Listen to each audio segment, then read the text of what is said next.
बहुत बहुत स्वागत है सभी का हमारे यूट्यूब चैनल स्टूडेंट मीडिया में। मैं राज और आप देख रहे हैं student media YouTube channel. Bihar विश्वविद्यालय मुजफ्फरपुर पार्ट 1 स्पेशल एग्जाम हो रहा है। पार्ट 1 स्पेशल एग्जाम 2024 का है, लेकिन उस स्पेशल एग्जाम में 4 सेशन के छात्र छात्राएं बैठेंगे जिनका पार्ट 1 क्लियर नहीं है, उनके लिए वह इंतजाम किया गया है। पार्ट 1 स्पेशल एग्जाम क्या है, अभी तक ये मैसेज आ रहे हैं। देखिए, पहले जब ऑफलाइन का ज़माना था तो बिहार विश्वविद्यालय में होता क्या था कि किसी कॉलेज का मान्यता नहीं है, फिर भी बच्चा सबको जो मीडिएटर वगैरह होते हैं बुला करके ज़बरदस्ती धर पकड़ के उस कॉलेज में जो है कि एडमिशन करवा देते थे, और उस कॉलेज का मान्यता सरकार से नहीं रहता था, या सरकार से मान्यता के लिए वो कॉलेज आवेदन दी लेकिन वो आवेदन रिजेक्ट हो गया। इस परिस्थिति में क्या होता था कि उस कॉलेज के बच्चों का एग्ज़ाम यूनिवर्सिटी नहीं लेती थी कि मान्यता तो है ही नहीं। बाद में जब मान्यता वगैरह मिलता था तो बाद में उन लोगों का कुछ बच्चा का एग्ज़ाम होता था छोटा पुटा का, तो पहले वो स्पेशल एग्ज़ाम होता था। लेकिन अब जो स्पेशल एग्ज़ाम हो रहा है, देखिए 4 सेशन के छात्र छात्राएं जिनका पार्ट 1 क्लियर नहीं है उनको कैसहूँ एक मौका दिया जाए, किसी भी एक एग्ज़ाम कंडक्ट करवा करके कोई एक मौका दिया जाए ताकि वह बच्चा पास हो जाए। तो जो एग्जाम में मौका दिया गया है बस उस एग्जाम का नाम है स्पेशल एग्जाम। ये नहीं है कि हाँ स्पेशल एग्जाम के लिए स्पेशल सिलेबस है, स्पेशल इसका परीक्षा पैटर्न होगा, ये सब ऐसा नहीं है।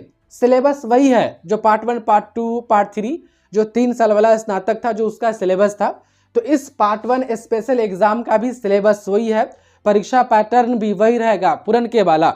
सब्जेक्टिव वगैरह ऑब्जेक्टिव वगैरह के बहुत सारे मैसेज वगैरह आ रहे थे, मैंने कुछ पॉइंट्स यहाँ पर लिखे हैं ताकि हमें याद रहे समझाते समय कि आपको पार्ट 1 स्पेशल एग्जाम देते समय किन किन बातों का ख्याल रखना है। पहला क्वेश्चन का आंसर बस ये जान लीजिए कि जिन जिन का पार्ट 1 अभी तक के क्लियर नहीं हुआ है उनको पार्ट 1 क्लियर करने के लिए एक एग्जाम करवाया जा रहा है, और उसी एग्जाम का नाम स्पेशल एग्जाम है। आप कोई दूसरा नाम रखना चाहते हैं तो कोई दूसरा नाम रख लीजिए, कोई एक ना एक नाम तो रखना ही पड़ेगा, तो इसलिए अच्छा है कि स्पेशल एग्जाम नाम रख दे। आप में से बहुत हो गए जो 22 से 25 जो पार्ट 2 का एग्जाम हुआ, पार्ट 2 दिए ही नहीं होंगे, या दिए होंगे तो फेल हो गए होंगे या प्रमोटेड हो गए होंगे, तो एक पार्ट 2 का भी स्पेशल एग्जाम होगा 2025 में होगा। पार्ट 2 का स्पेशल एग्जाम होगा, उसमें कौन कौन स्टूडेंट बैठेंगे, प्रमोटेड वाले, फेल वाले, एब्सेंट वाले, किस किस सेशन के छात्र छात्राएं उसमें बैठेंगे।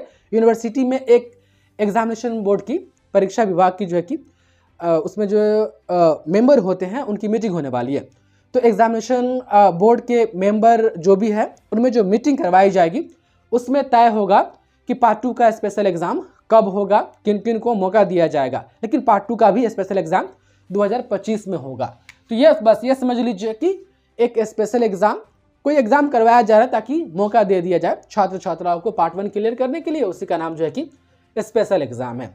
अब देखिए, ये अंतिम एग्जाम है, इसके बाद कोई एग्जाम पार्ट 1 का नहीं होगा, इसलिए कोई बहाना नहीं, थोड़ा दुख परेशानी आए सबको बर्दाश्त करके कैसा हूँ इस एग्जाम का जो पहला स्टेप है आपकी उपस्थिति परीक्षा में। आप लोगों ने तो फॉर्म भर लिया, एडमिट कार्ड भी मिल गया होगा, तो उसके बाद पहला फोकस आपका है कि परीक्षा में आपको उपस्थित होना जरूरी है, किसी भी हालत में मत छोड़िएगा। परीक्षा में उपस्थित होने के लिए आपके स्वास्थ्य का ठीक होना ज़रूरी है, तो आप लोग अच्छे से खाइए पीजिएगा, अच्छे से परीक्षा के लिए तैयारी कर रहे हैं कीजिए, सेहत आपका ठीक रहेगा तो उपस्थित होइएगा। ठंडा का समय है, सेंटर आप लोग को पता चल गया होगा, छोड़िएगा नहीं, अगर छोड़े फिर दोबारा कभी चांस नहीं मिलेगा। ये 3 साल वाला ग्रेजुएशन जो आपने पार्ट 2 या पार्ट 3 क्लियर कर लिया होगा फिर वो सब बेकार चला जाएगा, इसलिए उपस्थित होना बहुत ज़रूरी है। OMR शीट पहला पेज रहता है, OMR शीट यूनिवर्सिटी का भी जो भी एग्जाम होता है पहला वाला पेज OMR शीट टाइप का रहता है, और उसके बाद से ऐसी हिंदी या इंग्लिश लिखने वाला नहीं होता है 2 लाइन का, उसी टाइप का कॉपी रहता है। तो पहला पेज OMR शीट है। OMR शीट भरते समय किसी भी प्रकार का गलती आप लोग नहीं कीजिएगा। BRABU OMR शीट कैसे भरे, बहुत सारी वीडियो चैनल पर बनी हुई है, कौनो एक OMR शीट वाला वीडियो देख लीजिएगा, आपको अंदाजा लग जाएगा कि हाँ OMR शीट कैसे भरना है। तो OMR शीट पर रजिस्ट्रेशन नंबर, रोल नंबर किसी भी हालत में गलती नहीं होना चाहिए, मतलब नहीं होना चाहिए, इतना याद रखिएगा। अटेंडेंस शीट, जब एग्ज़ाम आप दीजिएगा तो अटेंडेंस शीट हाजिरी बनाने के लिए यूनिवर्सिटी से अटेंडेंस शीट आती है, जो आपके इन्विजिलेटर होंगे वो आपसे हाजिरी बनवाएंगे, उसको मत छोड़िएगा। OMR शीट अच्छे से भरना है। अटेंडेंस शीट पर अपना सिग्नेचर, कॉपी नंबर लिखने के लिए कहे, OMR शीट नंबर, जो भी इंस्ट्रक्शन वहाँ से दे आपके इन्विजिलेटर, आप फॉलो कीजिएगा, आप अटेंडेंस बनाइएगा। देखिए, सभी चीज़ों में से ज़रूरी है कि आप परीक्षा में एब्सेंट ना हो, प्रेजेंट हो। प्रेजेंट होने के साथ साथ आप OMR शीट भरें और अटेंडेंस शीट आएगी उस पर अपना हाजिरी बनाए, तब जा कर के आपका रिजल्ट आएगा। जब रिजल्ट आएगा तभी नहीं ये सब काम करेगा। अब देखिए यहाँ पर क्वेश्चन इंस्ट्रक्शन में जो भी क्वेश्चंस आपको दिए जाएंगे वही है कि आर्ट्स में बहुत सारे में होगा, हिंदी, इंग्लिश, उर्दू, लिटरेचर वाला जो भी लैंग्वेज सब्जेक्ट है उसको छोड़ दे, तो बाकी आर्ट्स का जो भी सब्जेक्ट हो 10 क्वेश्चन रहेगा, 5 का आपको आंसर करना है। 5 का भी आंसर किस ग्रुप से कितना क्या करना है सब क्वेश्चन पर लिखा रहता है। तो क्वेश्चन पर जो भी इंस्ट्रक्शन रहेगा वो आप लोग अच्छा से पढ़ के तब जो है कि आंसर राइटिंग कीजिएगा। रहा बात कि सर सब्जेक्टिव ऑब्जेक्टिव, तो देखिए ये पार्ट 1 स्पेशल जो एग्ज़ाम हो रहा है, ये पुरनका वाला जो 3 साल वाला स्नातक, उसी के बेस पर, उसी के हिसाब से, उसी के पैटर्न, उसी के सिलेबस के, तो पहले कहाँ ऑब्जेक्टिव पूछा जाता था, तो ऑब्जेक्टिव के ध्यान में न रहिएगा कि हाँ ऑब्जेक्टिव आएगा। ऑब्जेक्टिव नहीं, ये जो नौका आया है ना 4 साल वाला स्नातक सेमेस्टर सिस्टम, इसमें परीक्षा पैटर्न बदल दिया गया है। इसमें ऑब्जेक्टिव रहता है, शॉर्ट क्वेश्चन रहता है, लॉन्ग क्वेश्चन रहता है। आप में नहीं रहेगा ऑब्जेक्टिव नहीं रहेगा, सारा का सारा सब्जेक्टिव रहेगा। यदि आप साइंस में से आपका कोई सब्जेक्ट है तो साइंस में हो सकता है कि 12 क्वेश्चन पूछे, उसमें से कहेगा कि 6 गो का आप आंसर कीजिए। आर्ट्स में 10 क्वेश्चन पूछे, कहेगा कि 5 का आप आंसर कीजिए, और वहाँ पर कौन कौन सब्जेक्ट में होगा कि ग्रुप भी दिया रहेगा कि इस ग्रुप से 2 का आंसर कीजिए, इस ग्रुप से 3 का आंसर कीजिए, या ऊपर वाले जो है कि ऊपर है उसमें से 3 का आंसर कीजिए, निचलका वाला में से, मतलब ग्रुप का नाम दे करके रहेगा। तो जिस ग्रुप से जितना क्वेश्चन का आंसर कहे उतना आप दीजिएगा। ऐसा ना हो कि हाँ कह रहा है कि ग्रुप ए से 3 क्वेश्चन का आंसर दीजिए, हम 4 दे दिए और ग्रुप बी से 1 का दिए, तो 3 काउंट होगा। इतना याद रखिएगा तमाम स्टूडेंट। और BBI क्वेश्चन अधिकतर मैंने देखा है कि केमिस्ट्री में छात्र छात्राएं प्रोमोटेड है, केमिस्ट्री ऑनर्स हो या सब्सिडरी हो, लगभग केमिस्ट्री में बहुत ज़्यादा जो है कि स्टूडेंट प्रोमोटेड है। तो आप लोग तमाम स्टूडेंट क्वेश्चन जो मैंने आपको दिया है अच्छे से पढ़ करके जाइएगा, और क्वेश्चन पढ़ते समय एग्जामिनेशन हॉल में ये मत देखिएगा कि हाँ डिट्टो जैसा क्वेश्चन दिए थे वैसा ही क्वेश्चन एकदम छप के आना चाहिए। भाषा बदल दिया जाता है, थोड़ा छात्र छात्राओं के माइंड को चेक करने के लिए। बतवा वही रहेगा, मीनिंग वही निकलेगा, लेकिन वह भाषा बदल देगा, शब्द बदल देगा, लेकिन एक्चुअल मीनिंग वही रहेगा। तो जो आप लोग पढ़ रहे हैं या पढ़ रहे हैं उसको पढ़ करके जाइएगा, और एग्जामिनेशन हॉल में जब क्वेश्चन मिलेगा तो क्वेश्चन को भी अच्छा से पढ़िएगा। बस ये देखना है कि सेंस वही निकल रहा है कि नहीं, ये मत देखिएगा कि ज्यों का त्यों छापा है कि नहीं। तो आपको परीक्षा हॉल में क्वेश्चन का सेंस पकड़ना है, अर्थ समझना है, उसके बाद से जो है कि आप लोग को क्वेश्चंस का आंसर जो है कि वह लिखना शुरू करना है। तो क्वेश्चन का इंस्ट्रक्शन आप लोग अच्छे से पढ़ लीजिएगा, सारा का सारा जो कि सब्जेक्टिव रहेगा, ऑब्जेक्टिव वगैरह नहीं रहेगा आप लोग के एग्जाम में। अटेम्प्टेशन ऑफ ऑल क्वेश्चंस, अब ये मत कि हाँ 10 का 10 हो, 5 का आंसर करना रहेगा, 6 का आंसर करना रहेगा। हो सकता है कि मैथ सब्सिडरी में 7-8 गो का आंसर करना रहता है। तो इंस्ट्रक्शन देख लीजिएगा, सब पेपर में थोड़ा अलग अलग, सब सब्जेक्ट का अलग अलग हिसाब से वहाँ पर इंस्ट्रक्शन रहता है, तो इंस्ट्रक्शन पढ़ लीजिएगा। और जितना क्वेश्चन कहेगा जिस ग्रुप से सबको लिख करके आइएगा, एक को मत छोड़िएगा। देखिए हर एग्जाम में ऐसा होता है कि मान लें कि 100 बच्चा उस एग्जाम में बैठने वाला है, तो 100 में 100 पास नहीं होता है, 1-2 बच्चा ऐसा होता है जिसका रिजल्ट फेल या प्रोमोटेड। यानी 100% किसी भी एग्जाम में 100 आउट ऑफ 100 बच्चे सफल नहीं होते हैं, लेकिन ये लास्ट चांस है, आखिरी है। इसमें आप लोग जोर तोड़ से पूरा दम लगा दीजिएगा, और यूनिवर्सिटी भी कोशिश करेगी मेरे हिसाब से कि जितना अधिक से अधिक मात्रा में जो है कि छात्र छात्राओं को पास किया जाए या पास करे। इसलिए जितना इंस्ट्रक्शन में रहेगा, सब 3 घंटा का समय रहता है ना, 3 घंटा आप डिवाइड कर लीजिएगा कि अगर कह रहा है हमारे क्वेश्चन में कि 6 का आंसर कीजिए तो हम हर एक क्वेश्चन पर आधे आधे घंटे का समय देंगे, उससे ज़्यादा नहीं देंगे। परीक्षा में टाइम मैनेजमेंट का बहुत जो है कि इम्पोर्टेंस रहता है। बहुत सारी परीक्षाएं इसलिए नहीं निकल पाती है कि हम टाइम का मैनेजमेंट नहीं कर पाते हैं। तो अगर 6 कहे यानी हर क्वेश्चन पर आधे आधे घंटे का समय देना है। अगर 5 क्वेश्चन का आंसर करना है तो 35, 36, 37, 38 मिनट ऑन एन एवरेज मिलाकर चलिए कि हर एक क्वेश्चन पर कितना समय देना है। उसका आंसर लिखने में टाइम फिक्स रहना चाहिए और एक भी नहीं छोड़िएगा, एक भी नहीं छोड़िएगा। आंसर राइटिंग में आप लोगों का बहुत सारा मैसेज रहता है कि सर न होता है तो हेडिंग जो होगा वो काला वाला कलम से लिख देंगे और उसका आंसर जब नीचे लिखेंगे तो वह ब्लू वाले से लिख देंगे। तो ये आपके ऊपर डिपेंड करता है। अगर आप ऐसा लिखते हैं कि हाँ हेडिंग किसी और, देखिए ब्लू और ब्लैक 2 ही कलर का पेन इस्तेमाल कीजिएगा। आपको मन होगा कि हम हेडिंग लिखे काला वाला पेन से, बाकी जो नीचे हम जो भी उसका सब हेडिंग है, जो भी डिस्क्रिप्शन है वो हम लिखे ब्लू वाले से, तो आप लिखिए, नंबर भी अच्छा देता है। लेकिन याद रहे ये रंगाई पोताई में जो है कि आपका क्वेश्चन अटेम्प्टेशन नहीं छूटना चाहिए, सब क्वेश्चन अटेम्प्ट कीजिए। तो आप हेडिंग सब हेडिंग जो है कि ब्लैक या ब्लू पेन का इस्तेमाल करके लिखते हैं, उससे कोई दिक्कत नहीं है। देखने में थोड़ा आकर्षक ही लगता है, लेकिन आकर्षक लगने के चक्कर में ऐसा ना हो कि हम क्वेश्चन में अटेम्प्ट ना करें, पूरा छोड़िए दे या 1-2 छोड़िए कर चले आए। तो कोशिश ये करना है कि छोड़ना एक भी नहीं है। आप चाहें तो हेडिंग ब्लैक या ब्लू का इस्तेमाल करके लिख सकते हैं, सब हेडिंग भी अपने हिसाब से जो मैंने आपको बताया उस हिसाब से लिख सकते हैं।